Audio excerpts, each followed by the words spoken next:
My girlfriend blocked me on everything after I tried to talk about our future. I couldn't reply. So I emailed her landlord and withdrew as the guarantor on her lease.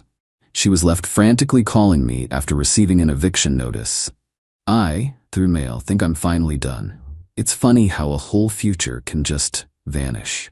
One minute you're picking out paint swatches, the next you're staring at a generic profile icon where a smiling face used to be. Leslie, 29. And I have been together for 3 years.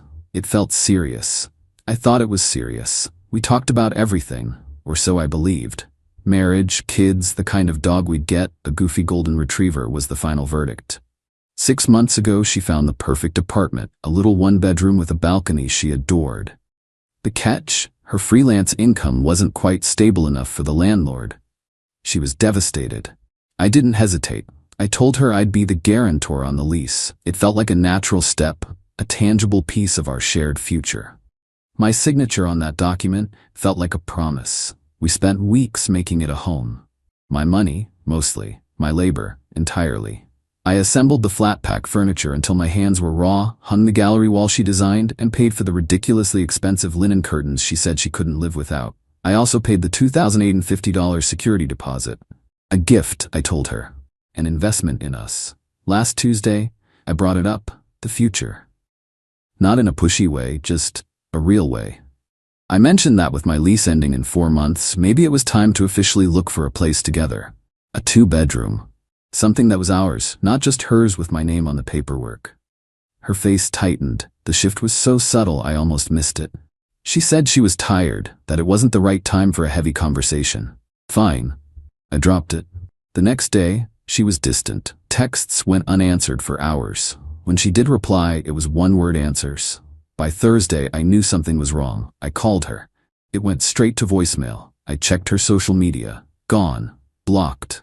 I was staring at a blank space where our life together used to be. I felt a flash of hot, blinding panic. Did something happen to her? I drove to her apartment. Her car was there. The lights were on. I could hear music playing. I knocked. No answer. I used my key, the one she gave me. The first thing I saw was a pair of muddy Adidas sneakers on the new rug near the door. Size 11 at least. I'm a size 9. They weren't mine. And standing in the kitchen, laughing with Leslie, was Philip. A guy from her yoga studio she'd mentioned a few times. The way he had his hand resting on the small of her back, it wasn't friendly. They both froze when they saw me. Leslie's face was a mask of guilt. Philip just looked annoyed, like I was an inconvenience. "What are you doing here?" Leslie asked, her voice thin. "You blocked me," I said, my own voice sounding hollow. I was worried. "You should have called," she said, not meeting my eyes. "I did. You blocked my number." The silence was deafening. Philip, to his credit, at least had the decency to look slightly uncomfortable. He took a step back from her. "I think you should go," she finally whispered. I didn't argue. I didn't yell. That's not my way. The hurt was a physical thing, a cold, heavy weight in my chest, but my mind was surprisingly clear. I just looked at her, at the apartment I had helped build, at the man who was wearing his shoes on the rug I paid for.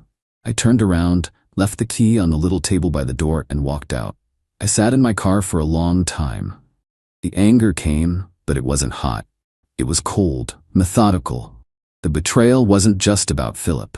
It was the cowardice, the complete and utter disrespect. She couldn't even grant me a conversation. She just deleted me. So I acted. I went home, pulled up the digital copy of her lease agreement, the one I had saved because I'm meticulous about paperwork. I read the guarantor clause very, very carefully.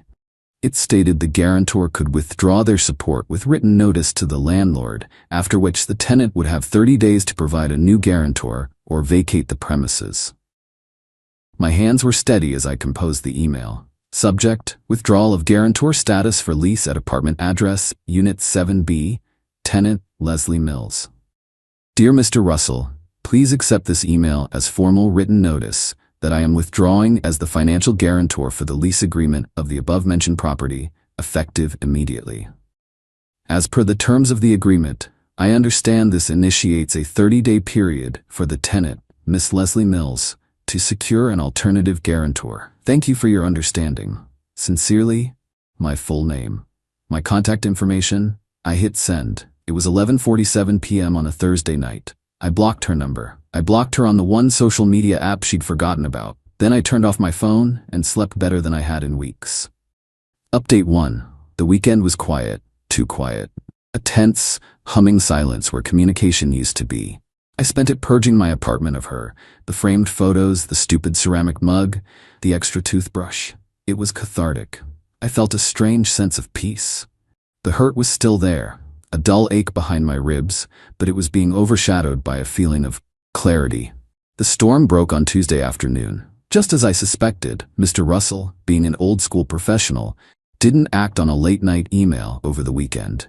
He waited until Monday to process it, drafted a formal letter, and had it sent by courier. My phone, which I had turned back on, started vibrating against my desk. It didn't stop. A string of calls from a number I didn't recognize. I let it go to voicemail. A minute later, another call from a different unknown number. And another. Then came the emails. My inbox exploded. The first one was from Leslie, her tone frantic. Subject, "Call me right now." What did you do? I just got a letter from my landlord. An eviction notice. It says you withdrew as guarantor? Is this a joke? It says I have 30 days to find a new one or I'm out. You can't do that. Call me immediately. This is insane. It wasn't an eviction notice, of course. It was a notice to cure or quit, a formal warning. But her panic was real. 5 minutes later, another one. Subject, seriously, answer your phone. My dad can't do it. His credit is a mess. You know that. You're trying to make me homeless. After everything, this is how you react? Unbelievable. You're being so childish. The lack of self-awareness was staggering. The sheer, unadulterated entitlement. There was no apology, no acknowledgement of the Adidas sneakers or the man attached to them. Just rage that her safety net had been pulled away. Then Philip decided to weigh in. An email from his account. Subject, a word, dude. I don't know what your problem is, but you need to fix this. Leslie is a wreck. You're putting her in a terrible position because you got your feelings hurt. Whatever happened between you two is your business, but messing with her housing is way over the line. Man up and call her landlord back. Don't be that guy. Don't be that guy. That one almost made me laugh. I was that guy. The guy who paid the security deposit. The guy who assembled her bed. The guy she hid from while she entertained her new boyfriend. I didn't reply to any of them. Instead, I started a new folder in my email account. I labeled it Correspondence. I saved screenshots of the emails. I documented the call log. I was building a record. It felt like the right thing to do. The methodical thing to do. Leslie must have realized her anger wasn't working because the tone of her emails shifted around midnight. The rage was replaced by a cloying, manipulative sweetness. Subject, please. Okay, I know you're hurt. I should have told you about Philip. I was scared. It just happened, but we can talk about this. Please don't do this to me. I love that apartment. It's my home. Our home. Remember how excited we were when we found it? Let's not throw everything away over a stupid fight. Our home. She had the audacity to call it our home. I thought about her panic, her world being upended not by some grand, elaborate scheme, but by a single, quiet email and the predictable, bureaucratic process that followed. The satisfaction I felt wasn't about revenge, it was about balance. It was about the world making sense again. Update 2. The desperation has escalated. When the direct approach failed, Leslie and Philip pivoted to social pressure. It started with a text from a mutual friend, Alexis. Hey, I don't want to get in the middle of anything, but Leslie called me, crying. She said you're trying to get her kicked out of her apartment? Is everything okay? This was the part I was dreading, but also the part I had prepared for. I refused to let them control the narrative. Me, hey Alexis, I appreciate you reaching out. It's a difficult situation. The short version is that I went to her apartment last week after she stopped responding to me, and I found her with someone else, a guy named Philip. She had blocked me without a word. The only thing I did was remove myself from a legal and financial obligation I was no longer comfortable with. Her housing situation is a direct consequence of her own choices. I'm truly sorry she's upset, but I didn't create this problem. I hit send. It was factual, calm, and void of any overt anger. A few hours later, Alexis replied. Alexis, oh, wow, she did not mention that part. At all. I'm so sorry. One by one I got similar messages. I gave them all the same concise explanation. The tide of sympathy, I imagined, did not flow in the direction she had hoped. Meanwhile, Leslie seems to have realized that her name is on the lease, but my money paid for almost everything inside. A new email arrived. Subject: the apartment stuff. Since you're being like this, I'll need you to come get your things. But we need to discuss what's yours. The couch, for instance. I picked it out. And the TV. I use it every day. It seems unfair for me to lose my home and my furniture. I think a fair solution would be for you to let me keep the main things: couch, bed, TV, kitchen table, and you can take the bookshelf and the lamp. Also, you owe me for half of the last 2 hydro bills. I read the email twice. The sheer nerve. She wanted me to leave thousands of dollars of furniture as a parting gift for her infidelity, and she wanted me to pay her for hydro. My response was immediate. I created a spreadsheet. Column A, item. Column B, purchase price. Column C, link to the online receipt. Column D, owner. My name was in every single cell. At the bottom, a separate entry. Security deposit, $2,850, paid by my name. I attached the spreadsheet to my reply. Subject: the apartment stuff. Leslie, I have attached a list of my personal property currently in your possession. As you can see, the furniture and electronics are my property. I am not asking for the hydro bills. Please consider my payment of your utilities for the last 6 months as a gift. I am available to retrieve my belongings this coming Saturday between 10 a.m. and 2 p.m. Please ensure everything is accessible. I will be bringing a friend to help me move. Regarding the $2,850 security deposit which I paid, I will be formalizing my claim to have it returned to me by the landlord upon the termination of your lease. I suggest we coordinate to make this process smooth. Thank you. The response from Philip was almost instantaneous. Subject: unbelievable. Are you kidding me? A spreadsheet? You're really going to take a girl's bed? We're not leaving you a dime of the security deposit. You gave that to her as a gift. You can't just take back a gift. A written admission of their intent. I dragged it right into my correspondence folder. They still don't get it. They think this is an emotional drama. It's not. It's just paperwork. It's just cause and effect. Final update. It's over. The dust has settled, and the final picture is clearer than I could have imagined. The moving day was an exercise in tense silence. I showed up at 10 a.m. with my friend Randy. Philip was there, standing behind Leslie with his arms crossed. Leslie had tried a new tactic. She had moved the small things into a pile by the door. The major furniture was still arranged perfectly. "That's what you can take," she said. I didn't argue. I simply told her, the alternative to this being a smooth process is me requesting a civil standby from the police to prevent a breach of the peace while I retrieve my documented property. It's your choice, but either way, my things are leaving today. The phrase civil standby and the implication of uniformed officers at her door did the trick.